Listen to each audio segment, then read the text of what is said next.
ये खबर SGT university द्वारा प्रस्तुत की गई है।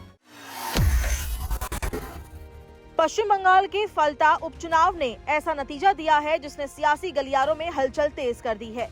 जिस सीट पर कभी तृणमूल कांग्रेस का दबदबा माना जाता था, वहां बीजेपी ने रिकॉर्ड मतों से जीत दर्ज कर विपक्ष को चौंका दिया।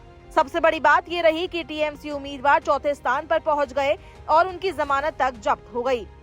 अब इस ऐतिहासिक जीत पर प्रधानमंत्री नरेंद्र मोदी का पहला रिएक्शन सामने आया है, जिसने बंगाल की राजनीति को और गर्मा दिया है। प्रधानमंत्री नरेंद्र मोदी ने फाल्टा विधानसभा सीट पर बीजेपी की बड़ी जीत को लोकतंत्र की जीत बताया। पीएम मोदी ने सोशल मीडिया प्लेटफॉर्म एक्स पर पोस्ट करते हुए लिखा, फाल्टा की जनता ने अपना फैसला सुना दिया है। लोकतंत्र की जीत हुई है और धमकियों की हार हुई है। देवांशु पांडा को फाल्टा में रिकॉर्ड अंतर से जीत के लिए हार्दिक बधाई। ये भाजपा के प्रति पश्चिम बंगाल की जनता के अटूट विश्वास को दर्शाता है।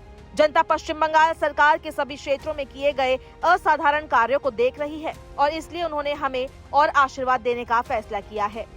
उन्होंने बीजेपी कार्यकर्ताओं की भी सराहना करते हुए कहा कि पार्टी राज्य की प्रगति के लिए लगातार काम करती रहेगी। प्रधानमंत्री के इस बयान के बाद बीजेपी कार्यकर्ताओं में उत्साह का माहौल है। फाल्टा विधानसभा सीट पर हुए उपचुनाव के नतीजे कई मायने में ऐतिहासिक माने जा रहे हैं।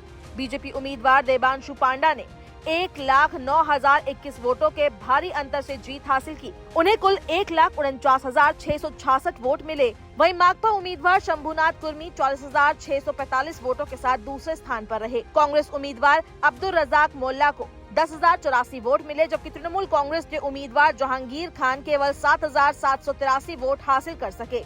टीएमसी का चौथे नंबर पर पहुंचना और जमानत जब्त होना बंगाल की राजनीति में बड़ा झटका माना जा रहा है।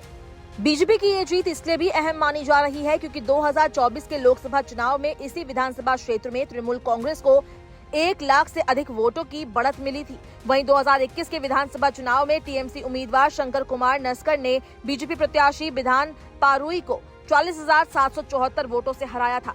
उस चुनाव में शंकर कुमार नस्कर को 1,17,000 वोट मिले थे, जबकि बीजेपी उम्मीदवार को 76,405 वोट हासिल हुए थे। यानी कुछ ही वर्षों में फाल्टा की राजनीतिक तस्वीर पूरी तरह बदल गई है। वहीं बीजेपी नेताओं का कहना है कि ये जीत बंगाल में बदलाव की शुरुआत है। पार्टी का दावा है कि जनता अब हिंसा, धमकी और भ्रष्टाचार की राजनीति से परेशान हो चुकी है और विकास आधारित राजनीति चाहती है।